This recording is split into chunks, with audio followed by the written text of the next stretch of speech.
Prabowo Subianto berpidato di hadapan ratusan ribu buruh di Monas pagi tadi. Sejumlah hal pun turut disinggung, salah satunya terkait dengan Prabowo yang menyatakan dukungannya terhadap rancangan undang-undang atau RUU perampasan aset.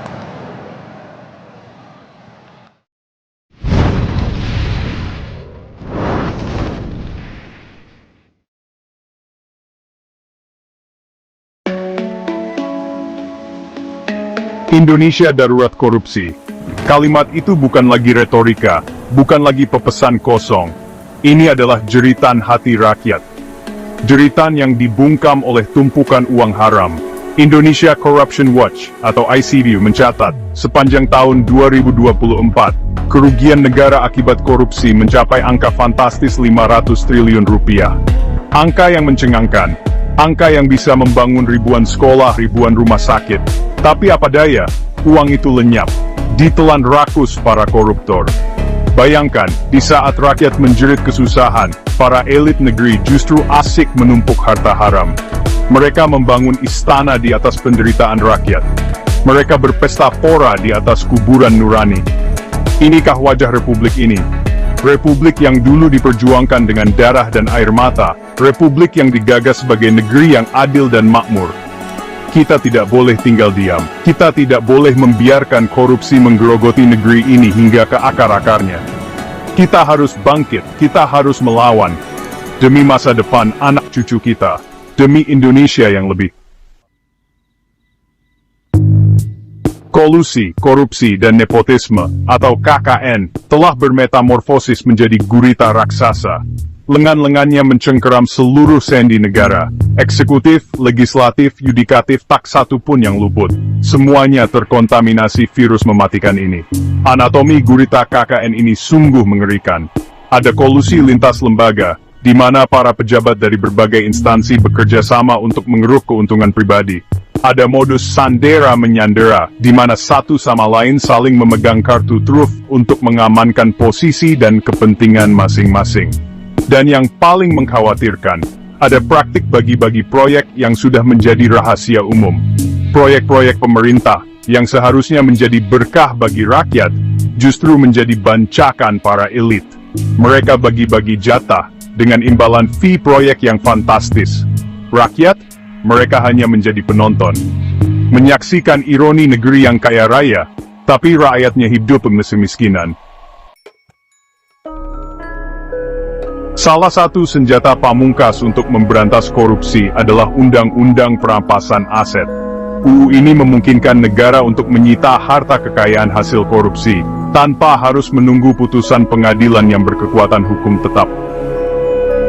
Sayangnya, UU seperti macan ompong, mandek di tengah jalan. Proses pembahasan UU ini berjalan sangat lambat. Terkesan ada kekuatan besar yang sengaja ingin menggagalkannya.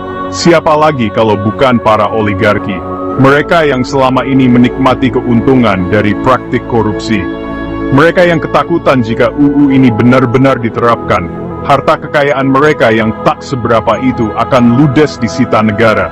Bandingkan dengan Malaysia, negara tetangga kita itu telah berhasil menerapkan UU serupa dan terbukti efektif dalam memberantas korupsi. Aset-aset para koruptor disita, negara untung, rakyat pun senang. Lalu, apa yang membuat Indonesia begitu sulit meniru kesuksesan Malaysia? Di tengah situasi darurat korupsi seperti saat ini, muncul wacana Presiden mengeluarkan keputusan Presiden Darurat Korupsi. Dasar hukumnya adalah Pasal 22 Undang-Undang Dasar 45, yang memberikan kewenangan kepada Presiden untuk menetapkan peraturan pemerintah pengganti undang-undang dalam hal ihwal kegentingan yang memaksa. Namun, wacana ini menuai pro dan kontra. Ada yang menilai Kepres Darurat Korupsi merupakan solusi tepat untuk membendung laju korupsi yang semakin menggila. Tapi ya, tak sedikit pula yang khawatir, Kepres ini justru akan menjadi bencana baru. Dikhawatirkan, Kepres ini akan disalahgunakan untuk membungkam lawan politik dan melanggengkan kekuasaan.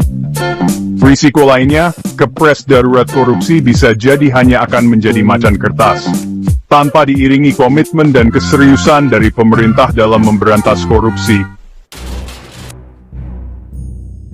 Pertanyaan besarnya, Apakah Presiden serius ingin memberantas korupsi? Keraguan publik semakin besar melihat sikap Presiden yang terkesan diam seribu bahasa. Tak ada tindakan tegas terhadap para koruptor kelas kakap. Tak ada gebrakan yang berarti dalam upaya pemberantasan korupsi. Salah satu indikator ketidakseriusan Presiden adalah pemangkasan anggaran Komisi Pemberantasan Korupsi. Lembaga yang selama ini menjadi garda terdepan dalam memberantas korupsi justru dilemahkan. Anggarannya dipangkas, kewenangannya dibatasi. Ini jelas sebuah kemunduran besar dalam upaya pemberantasan korupsi. Belum lagi maraknya mafia pajak yang hingga kini tak tersentuh hukum. Mereka bebas mencuri uang rakyat, menggerogoti pendapatan negara. Sementara rakyat kecil terus dibebani pajak yang semakin mencekik. Di manakah rasa keadilan? Kita tidak boleh tinggal diam. Kita harus terus menyuarakan perlawanan terhadap korupsi. Kita harus terus mendesak pemerintah untuk serius memberantas korupsi. Salah satunya dengan mendorong pembentukan pengadilan khusus korupsi. Pengadilan khusus korupsi diyakini akan lebih efektif dalam memproses kasus-kasus korupsi.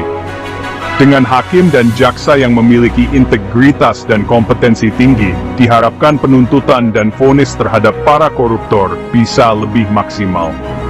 Efek jera pun bisa tercipta. Kita juga harus terus mendukung gerakan anti korupsi di masyarakat, mendorong budaya anti korupsi sejak dini, membangun kesadaran kolektif bahwa korupsi adalah musuh bersama, musuh yang harus kita lawan bersama-sama.